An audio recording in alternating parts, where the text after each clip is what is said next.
And so our journey through Luke's Gospel brings us today to Luke chapter 15 as we come to day 15 of Unwrap Christmas.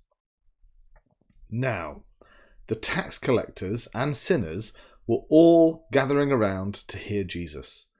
But the Pharisees and the teachers of the law muttered, "This man welcomes sinners and eats with them." Then Jesus told them this parable. Suppose one of you has 100 sheep and loses one of them. Doesn't he leave the 99 in the open country and go after the lost sheep until he finds it? And when he finds it, he joyfully puts it on his shoulders and goes home. Then he calls his friends and neighbours together and says, "Rejoice with me, I have found my lost sheep." I tell you that in the same way, there will be more rejoicing in heaven over one sinner who repents than over 99 righteous persons who do not need to repent. Or suppose a woman has 10 silver coins and loses one. Doesn't she light a lamp, sweep the house and search carefully until she finds it? And when she finds it, she calls her friends and neighbours together and says, "Rejoice with me, I found my lost coin." In the same way, I tell you, there is rejoicing in the presence of the angels of God over one sinner who repents. Jesus continued, "There was a man who had 2 sons. The younger one said to his father, 'Father, give me my share of the estate.' So he divided his property between them.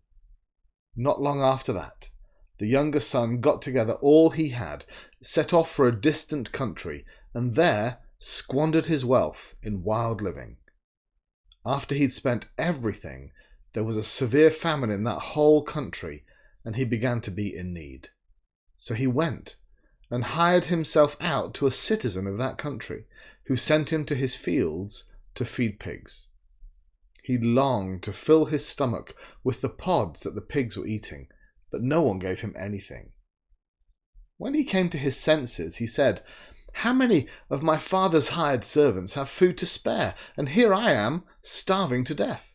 I will set out and go back to my father and say to him, Father, I have sinned against heaven and against you. I am no longer worthy to be called your son. Make me like one of your hired servants.' So he got up and went to his father. But while he was still a long way off, his father saw him and was filled with compassion for him. He ran to his son, threw his arms around him, and kissed him. The son said to him, 'Father, I have sinned against heaven and against you. I am no longer worthy to be called your son.' But the father said to his servants, 'Quick, bring the best robe and put it on him. Put a ring on his finger and sandals on his feet. Bring the fattened calf and kill it. Let's have a feast and celebrate. For this son of mine was dead and is alive again. He was lost and is found.' So they began to celebrate. Meanwhile, the older son was in the field. When he came near the house, he heard music and dancing. So he called one of the servants and asked him what was going on. 'Your brother has come,' he replied, 'and your father has killed the fattened calf because he has him back safe and sound.' The older brother became angry and refused to go in. So his father went out and pleaded with him. But he answered his father, 'Look, all these years I've been slaving for you and never disobeyed your orders, yet you never gave me even a young goat so that I could celebrate with my friends.